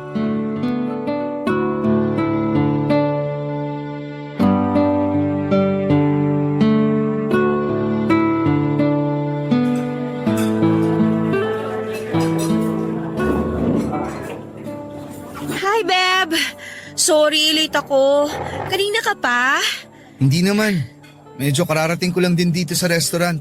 Ang traffic kasi dun sa dinaanan ng taxi na sinakyan ko eh. Ikaw ba? Hindi ka ba na traffic papunta dito? Hindi masyado. Mabuti na lang talaga hindi ako nagpasundo sa'yo. Kasi kung dinaanan mo pa ako sa office kanina, ay malamang pareho tayong naipit sa traffic. Sorry talaga, Beb, ha? Ayos lang, huwag kang mag-alala. Umorder ka na ba ng food natin? Hindi pa. Hinintay muna kasi kitang dumating. Siguro nahihirapan ka na mag-decide kung anong kakainin natin, no? Parang gano'n na nga. O sige, ako na lang ang mamimili dito sa menu. Ano kayong masarap dito? May gusto ka bang kainin ngayon, Beb? Baka may craving kang gustong i-satisfy. Ikaw nang bahalang pumili. Okay. Pero alam mo, mabuti naman at nagkaroon ka na rin ng oras para i-date ako. Grabe ha, sa sobrang busy mo sa trabaho, hindi mo na rin nasasagot ang mga tawag ko. Hindi ka rin nagre-reply sa mga chat o text ko. Pasensya na kasi hindi ko na rin masyadong nasisilip social media ko eh. Ayos lang, na-miss lang talaga kita. Halos isang buwan na rin tayong hindi nakakapag-date eh. Kaya nga nagulat ako nang yayain mo ko dito ngayon. Ang totoo, Celine, may gusto sana akong sabihin sa'yo eh. Teka, bakit parang bigla ka namang sumeryoso? Celine, alam ko na hindi madali ito para sa atin pero... Alam mo, mamaya mo na lang ituloy ang sasabihin mo. Umorder na lang muna tayo ng pagkain. Ano bang gusto mo? Seafood? Gusto mo ba ng pasta? O gusto mo ng rice meal? Celine, pakinggan mo muna ang sasabihin ko. Mamaya na nga. Umorder na muna tayo ng pagkain kasi nagugutom na rin talaga ako eh. Siguro mag-rice meal na lang tayo. Ano bang gusto mo? Pork chop? Chicken o barbecue? Sige, chicken rice meal na lang. Tapos magdadagdag na lang ako ng chop suey para may extra tayong ulam. Tapos extra rice at saka... Celine, ayoko na. Ha? Anong ayaw mo na? Ayaw mo sa mga gusto kong orderin na pagkain? Anong gusto mo? Gusto mo magpasta na lang tayo? Okay lang naman sa akin kasi mabubusog din naman ako doon. Celine, ayoko na. Tapusin na natin ang relasyon na to. Teka lang, hindi ko maintindihan. Ano ba talaga gusto mong sabihin, Jay? Hindi na kita mahal. Ano? Gusto mong tapusin ang relasyon natin kasi hindi mo na ako mahal? Oo. May iba ba? May ibang babae ka ba? Sino siya? Kilala ko ba siya? Kaopisina mo? Kabarkada mo? Sino? Wala akong ibang babae, Celine. Eh bakit nakikipag-break ka sa akin kung wala naman palang ibang babae? Dahil hindi na nga kita mahal. Kasasabi ko lang, di ba? Grabing dahilan naman yan! Ano yun? Nagising ka na lang isang umaga na wala na ako dyan sa puso mo? Parang gano'n na nga. Pero maniwala ka sa akin. Nag-effort naman ako na ibalik feelings ko sa'yo eh. Kaya lang wala na talaga eh. Hindi ko na maramdaman yung dating tayo. Hindi ko na maramdaman yung pagmamahal ko para sa'yo. Grabe ka talaga, Jay! Daig mo pang instant noodles sa sobrang bilis ah! Ang bilis mo namang naramdaman na hindi mo na ako mahal. Jay, 9 years! 9 years lang naman ang gusto mong itapon! Dahil nga bigla ka nalang nagising na hindi mo na ako mahal. Hindi ka ba talaga manghihinayang sa 9 years na yon? Mas manghihinayang ako kung ipagpapatuloy pa natin ang relasyon na to kahit hindi na kita mahal. Celine, ayoko lang naman maging unfair sa'yo. Kaya pinapalaya na kita. At sana ganun din ang gawin mo sa akin. Kasi kahit anong gawin ko, wala na talaga eh. Hindi na talaga kita mahal. Kaya please, hayaan mong tapusin na natin ang lahat sa atin ngayon. Papa Dudut, naramdaman ko na rin talaga ang unti-unting panlalamig ni Jay noon sa relasyon namin. Sa aming dalawa, siya talaga ang mas sweet, clingy at mahilig sa mga sorpresa. Kapag mansa rin namin na hindi po pwedeng hindi siya magbibigay ng regalo kahit madalas na nakakalimutan ko ang espesyal na araw na yon. Kapag alam niya na may buwan ng dalaw ako ay dadalhan niya ako sa bahay ng paborito kong pagkain. At sa tuwing nag-aaway kami tungkol sa mga simpleng bagay ay si Jay ang palaging unang nanunuyo. Kaya nga sa 9 na taon na relasyon namin, pakiramdam ko ay mas matimbang ang pagmamahal sa akin ni Jay kesa sa pagmamahal ko sa kanya. At nang magsimula na nga siyang manlamig sa akin ay pilit kong inintindi ang lahat ng yon, Papa Dudut. Yung hindi na niya ako masyadong natitext o natatawagan. Nakakalimutan na rin niya ang mansa rin namin dalawa at hindi na siya nag-I love you pagkatapos namin mag-usap sa cellphone. Wala akong maisip na dahilan kung bakit nangyayari ang panlalamig niya sa akin, Papa Dudut. Kinumbinsi ko na lamang ang sarili ko na baka masyado lang siyang stress sa trabaho.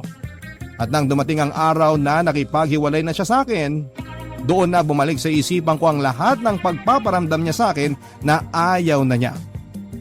Ang hindi ko lang maintindihan ay bakit kailangan na tapusin niya kaagad ang relasyon namin kung pwede naman niyang hintayin na mawala din ang pagmamahal ko sa kanya. Barangay Love Stories. Barangay Love Stories. Papa Dudut, sobrang nahirapan talaga ako na tanggapin ang pakikipaghiwalay sa akin ni Jay.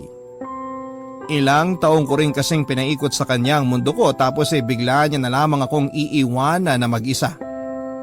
Nasanay ako na palagi siyang nasa tabi ko kaya din akong nakiusap na bigyan niya pa ng pagkakataon ng relasyon namin. Pero naging matigas si Jay at sinabi niya na ayaw na niya akong mas masaktan pa. Paulit-ulit niyang pinamukha sa akin na hindi na niya talaga ako mahal. At doon ko na siya tuluyang binitawan kahit sobrang sakit pa rin para sa akin ang desisyon na yon, Papa Dudut. Pinilit kong mag-move on dahil wala naman akong choice, Papa Dudut. Blinako sa mga social media accounts ko si Jay at in-unfriend na rin ang ilan sa mga common friends namin. Alam ko na mukhang bitter sa ginawa kong yon, pero yon ang sarili kong paraan para makapag-move on. Ang iwasan at layuan ng halos lahat ng taong may koneksyon sa kanya. 3 taon ang lumipas, panibagong pagsubok ang dumating sa buhay ko. Yon ay nang ma-diagnose ako na may stage 2 colon cancer, Papa Dudut.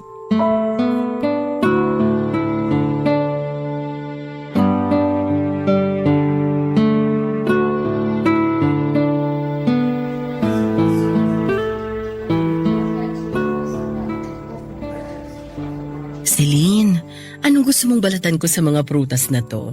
May mansanas dito, peras, orange, tsaka rambutan. Yung orange na lang po, Ma. Gusto ko po kasi ng maasim ngayon. Sige, ito na lang ang babalatan ko. Anong oras po pala umalis si Papa kanina? Mga bago magtanghali. Ganun po ba? Ang lalim po pala ng tulog ko kanina, kaya hindi ko na namalayang umalis si Papa. Babalik din naman siya agad.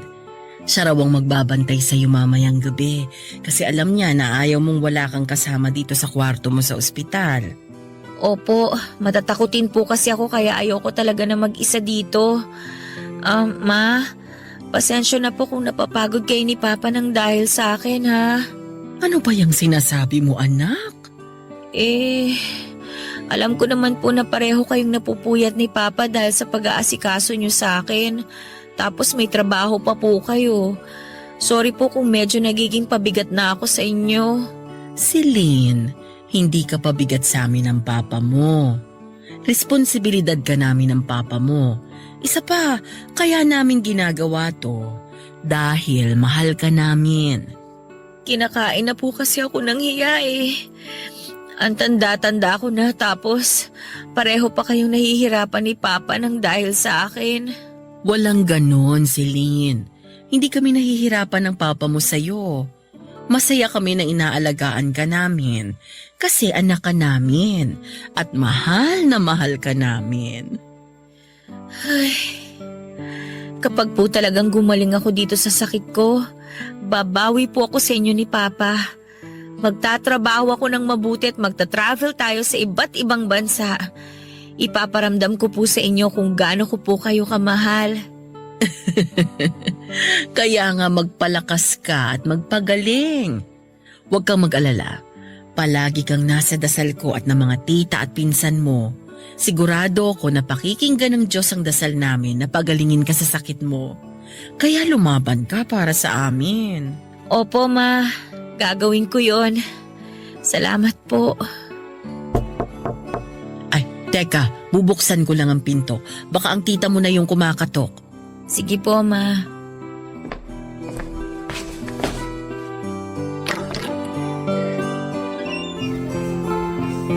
Celine? May bisita ka pala. Sino po? Si Jay. Maiwan ko na muna kayo ha. Kukuha lang ako ng kape sa kantin. Jay, ikaw na munang bahala sa anak ko. Opo, salamat po tita.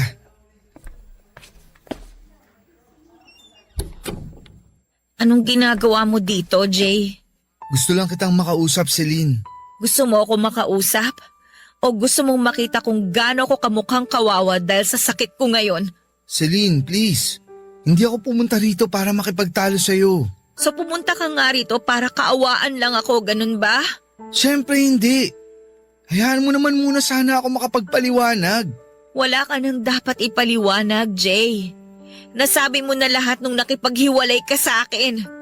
At tinanggap ko na yon kahit sobrang sakit. Tinanggap ko kahit sobrang hirap. Hindi kita kailangan dito. Kaya umalis ka na. Celine, wag mo naman ako ipagtabuyan. Please, Jay! Umalis ka na! Ayoko nang makita ka o ni marinig ang boses mo! Umalis ka na! Umalis ka na! Papadudot magkahalong emosyon ng naramdaman ko sa biglang pagsulpot ni Jay ng araw na yon. Pananabik, pagmamahal, inis at galit. Pero ang pinaka nang ibabaw sa lahat ay ang galit. Aminin ko na oo, may espesyal pa rin talaga siyang puwang sa puso ko. Hindi naman kaagad yon basta mawawala lalo na at matagal din ang naging relasyon naming dalawa. Kaya lang parang bumalik lahat ng sakit at kirot na iniwanan niya sa puso ko. Parang bigla akong tumalon pabalik sa nakaraan. Doon mismo sa araw na nakipaghiwalay na lamang siya bigla sa akin.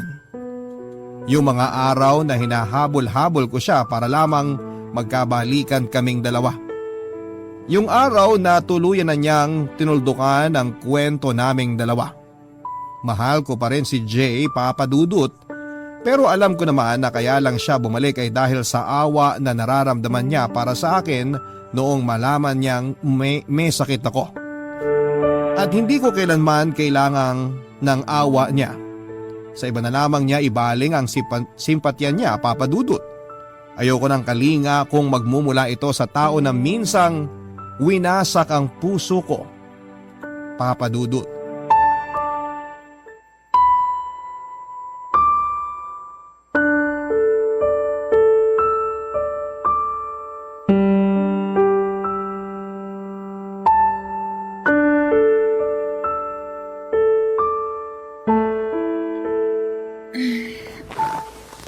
Papa? Celine, ako to. Si Jay. Jay? Anong ginagawa mo dito? Bitiwan mo ang kamay ko. Diyan ka pa talaga natulog sa upuan sa tabi nitong kama ko. Pasensya na. Hindi ko na malaya na nakatulog pala ako habang hawak ang kamay mo. Bakit ka ba kasi nandito? Gusto kasi kitang makita eh. Hindi ka ba talaga titigil sa panggugulo mo sa akin? Wala naman akong intensyon na guluhin ka. Pwes, yun ang ginagawa mo ngayon sa buhay ko. Ginugulo mo lang ako. Celine, gusto lang talaga kitang makausap. Wala na nga tayong dapat pag-usapan. Umalis ka na nga dito. Ayoko, hindi ako aalis. Ang kulit mo naman eh. Nasaan ba si Papa? Nasa labas ba siya ng kwarto? Papa! Papa! Oh, Ko! Ang sakit ng likod ko!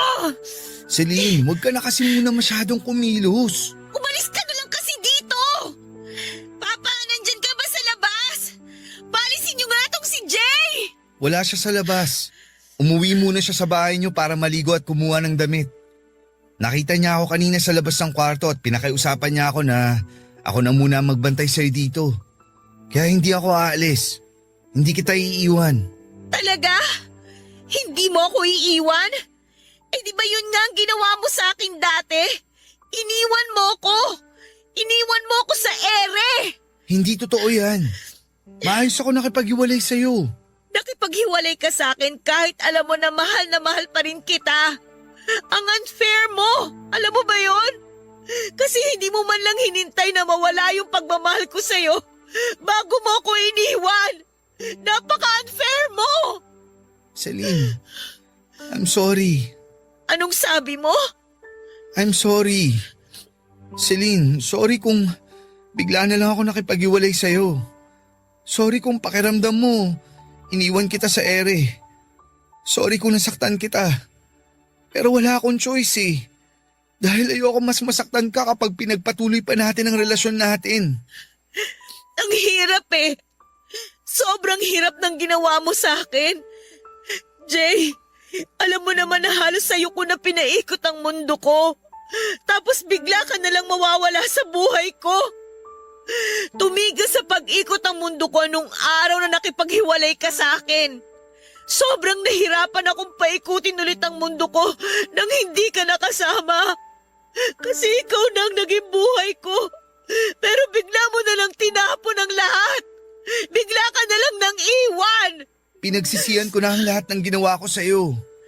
Kung alam mo lang, nasaktan din naman ako sa ginawa kong pagtapos sa relasyon natin.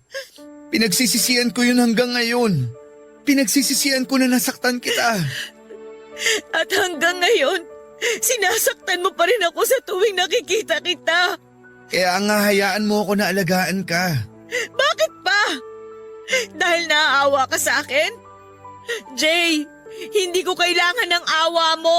Hindi naman ako nandito dahil lang sa naaawa ko sa'yo eh.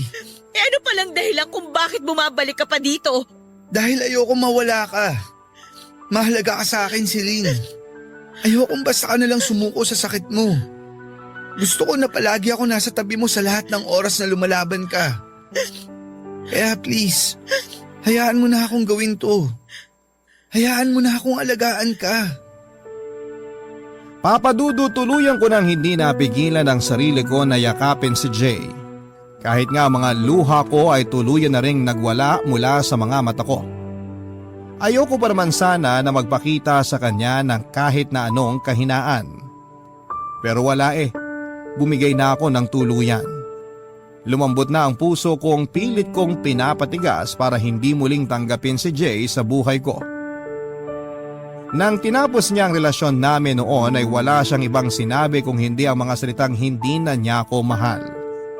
Ni isang beses ay hindi ko narinig mula sa kanya ang salitang sorry. Walang sorry kasi tinapos niya ang relasyon namin. Sorry kasi bumitaw siya at sorry kasi nasaktan niya ako. Walang ganon, Papa Dudut. Kaya nga naghalo ang sakit at galit sa dibdib ko. Kasi pakiramdam ko noon ay bigla na lamang siyang nawala ng pakialam sa akin. Mahirap pong tanggapin na hindi na niya ako mahal. Pero mas mahirap tanggapin yung basta na lamang niya akong tinapon yung ilang taon ang pinagsamahan namin. Kaya nang marinig ko ang salitang sorry mula sa kanya ng araw na yon, unti-unting nabawasan ang galit ko kay Jay. Siguro yun lang talaga ang hinihintay ko mula sa kanya, yung humingi siya ng sorry at maramdaman ko na kahit papaano ay nagkaroon ako ng importansya sa buhay niya. Barangay Love Stories. Barangay Love Stories. Nakakonfine ako sa ospital at hindi naman naging problema para sa amin ang gastusin dahil may kaya ang mga magulang ko. Marami rin kaming kamag-anak ang tumulong sa amin financially kaya nagtuloy-tuloy ang therapy ko pati na ang pagbuti ng kalagayan ko. At aaminin ko na malaking bagay ang pag-aalaga ni Jay para kahit papaano ay hindi ako masyadong mahirapan. Sa kanya kasi ako kumukuha ng lakas at palagi niyang sinasabi na kailangan kong magpakatatag at magpalakas para sa kanya at sa mga taong nagmamahal sa akin.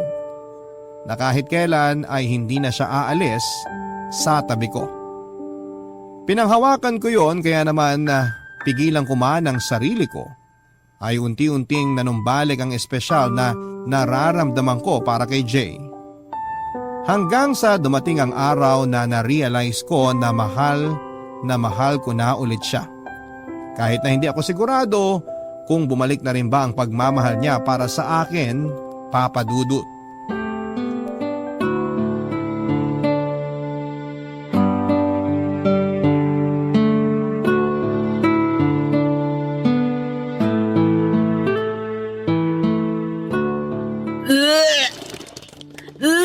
Sige, ilabas mo lang yan. Sige lang, Celine. Sumuka ka lang para gumaan ang pakiramdam ng tiyan mo.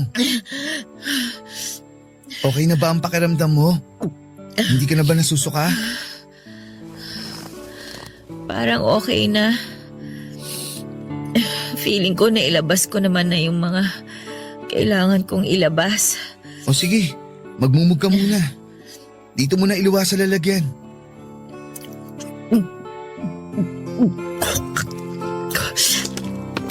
Saglit lang ha. Ayusin ko lang to sandali.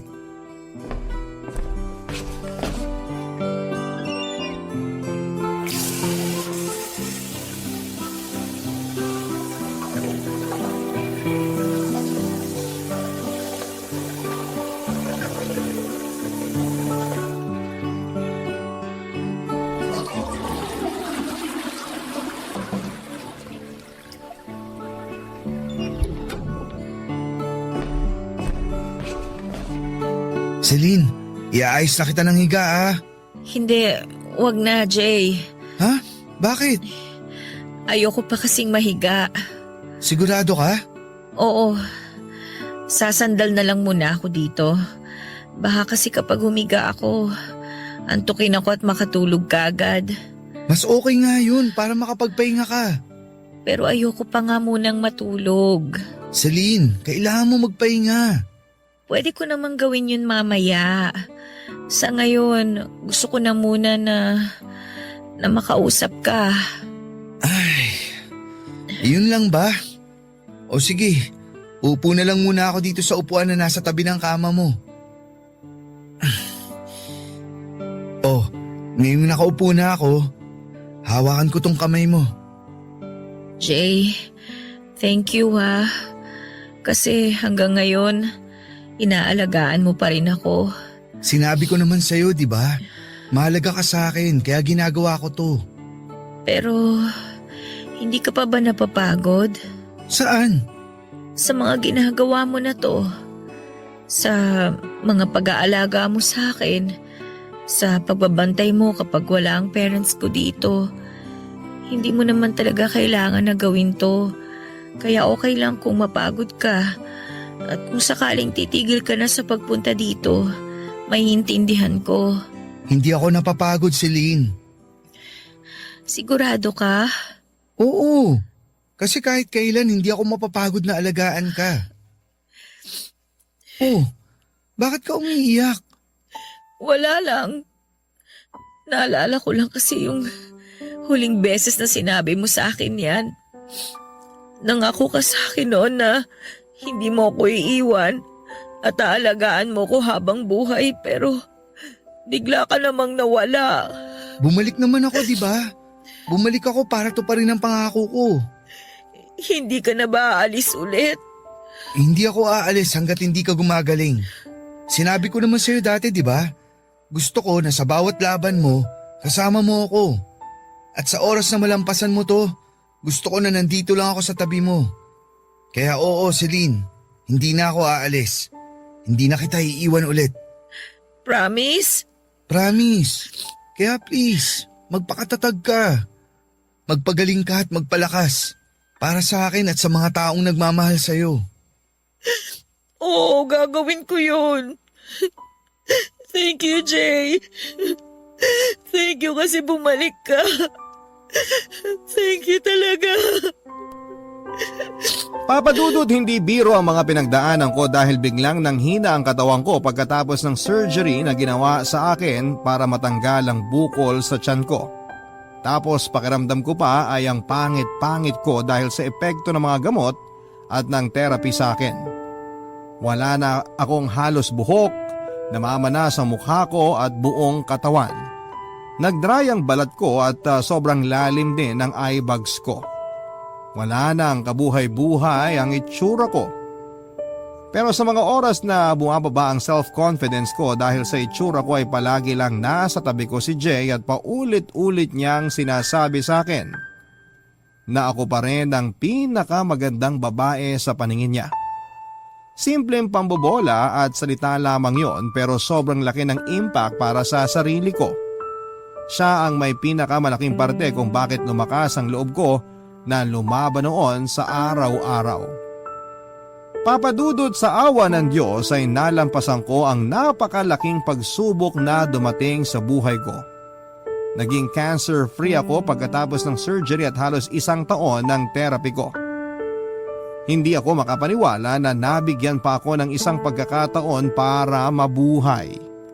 Kaya naman naging malaki ang pasasalamat ko sa Diyos, sa mga magulang ko at kamag-anak ko pati na rin kay Jay na kasama ko sa pakikipaglaban sa naging sakit ko.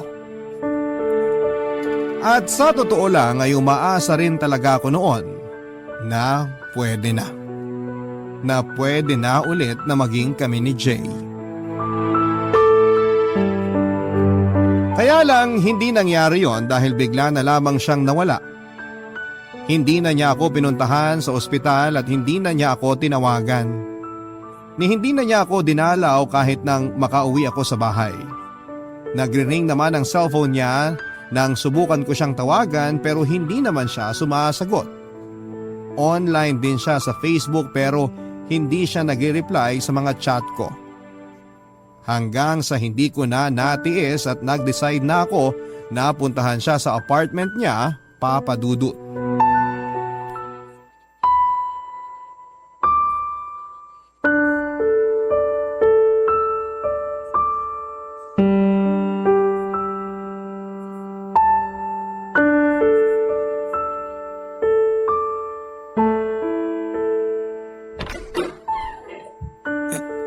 Celine? Hi, Jay. Kumusta? Ayos lang. Pero paano mo nalaman address nitong apartment ko? Kinuha ko sa pinsan mo. Ang totoo, nagsinungaling lang din ako sa kanya para makuha ko tong address mo. Sinabi ko na may ibabalik akong gamit sa'yo. Kaya sana wag kang magalit sa kanya, ha? Ay, wala yun. Di ako galit sa kanya. Bakit ka pala nandito? Hindi mo na kasi ako dinalaw sa ospital nung huling araw ko dun eh. Hindi mo rin ako dinalaw sa bahay namin. Tsaka, hindi mo rin sinasagot ang mga tawag ko. Sorry, naging busy lang ako sa trabaho. Alam mo, parang narinig ko na yan. Narinig ang alin? Yang dahilan mo na busy ka sa trabaho kaya hindi mo ako natatawagan o nadadalaw.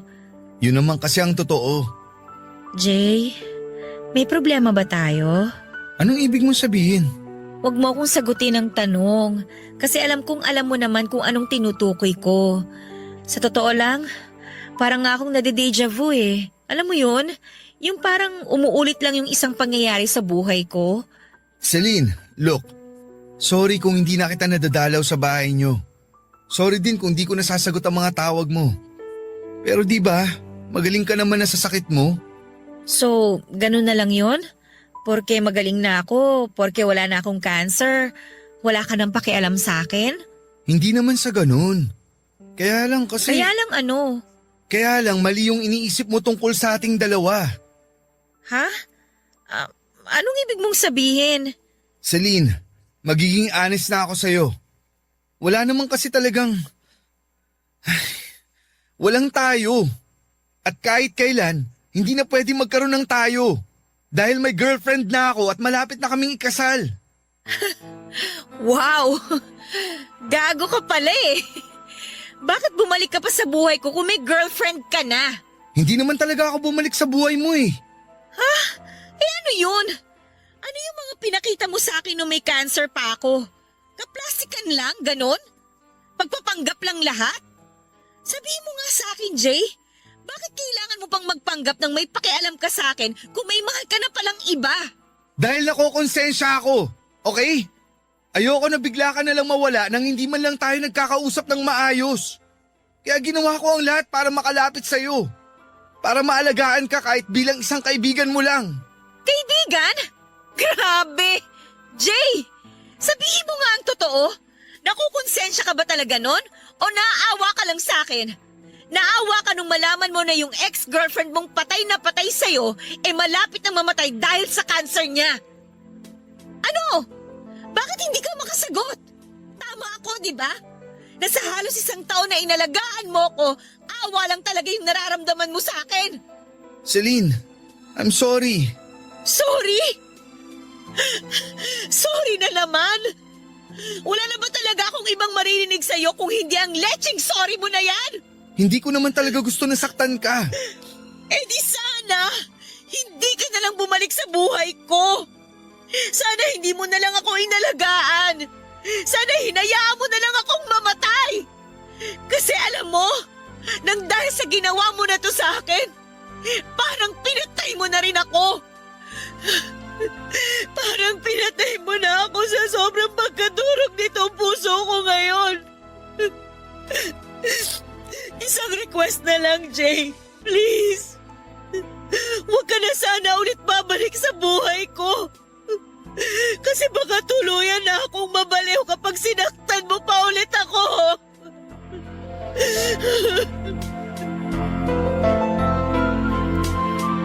Papadudod sa pangalawang pagkakataon ay winasak ni Jay ang puso ko. Pati na ang mundo ko sa pag-aakala na muli itong iikot na kasama siya.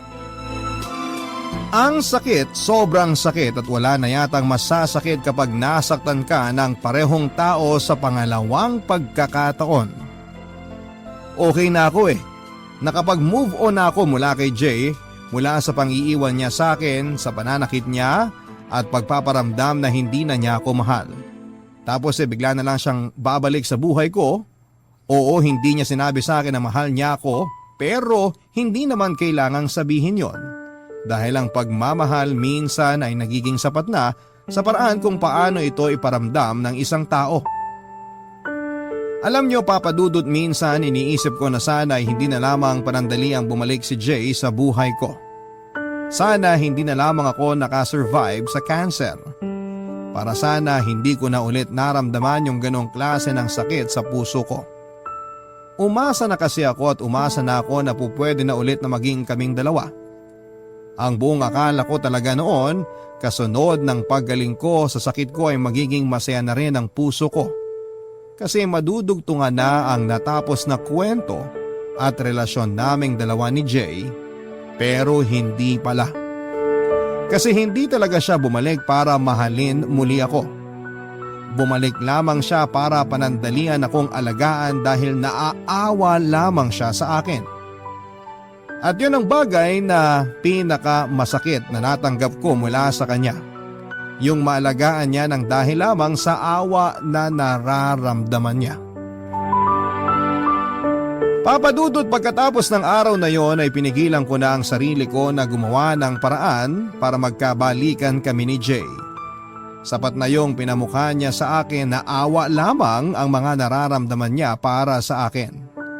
Na hindi na niya ako mahal. Na may ibang babae nang nilalaman ang puso niya. Mahirap, sobrang hirap, pero pinilit kong tanggapin ang lahat.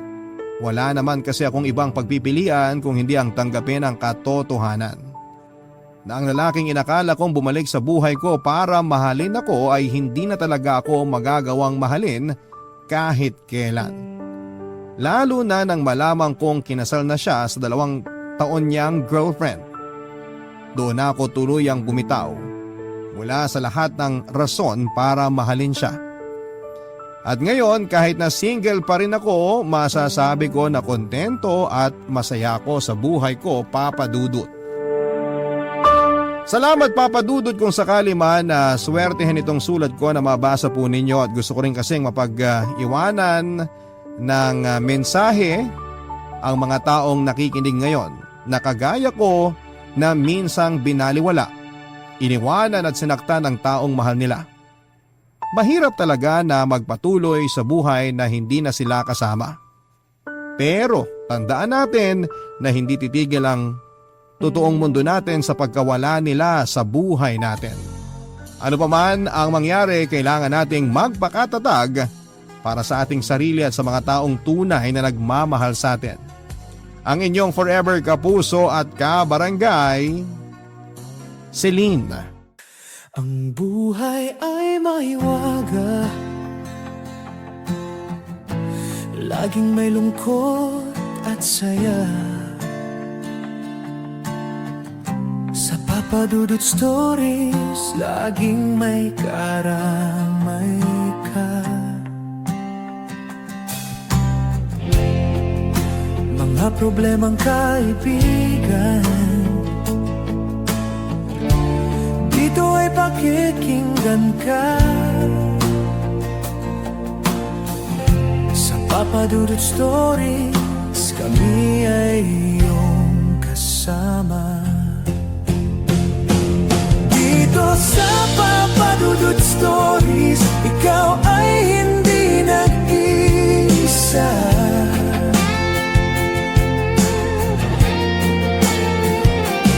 Dito sa Papa Dudut Stories, may nagmamahal sa'yo.